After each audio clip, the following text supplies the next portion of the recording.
Gerald Anderson bawal nang pumasok sa subdivision nina Julia Barreto.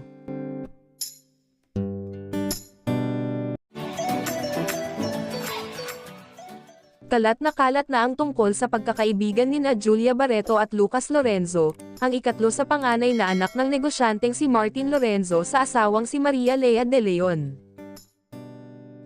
Hindi naman katakataka kung magkakaroon ng koneksyon si Julia sa Lorenzo family dahil ang asawa ng kapatid niyang si Claudia Barreto Lorenzo ay si Sebastian o Basti Lorenzo, ang ika-6 na anak ni Ginoong Martin.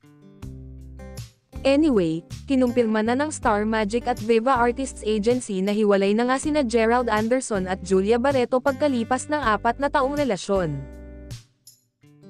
May pagkakataon na pumupunta si Gerald kay Julia sa subdivision kung saan nandoon si Julia pero hindi siya pinapapasok ng guard dahil may advice na si Gerald ay hindi papasukin doon sa subdivision.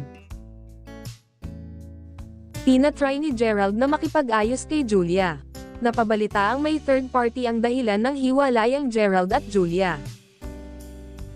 Anyway, hindi naman inamin talaga ang rason kung bakit nag-split yung dalawa.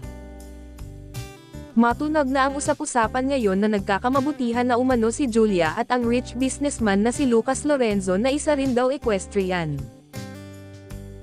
Pwedeng magkatuluyan sina Lucas at Julia, noon pa pala magkaibigan sina Lucas at Julia. At noon pa ay may pagtatangi na itong si Lucas kay Julia. Magaan din naman ang loob ni Julia dito kay Lucas. Kasi nagbaba pa ng statement daw dati si Lucas kay Julia ng pag nasaktan ka, nandito lang ako. Kaya ngayon nanliligaw daw si Lucas kay Julia, ngunit wala pang statement ang dalawa.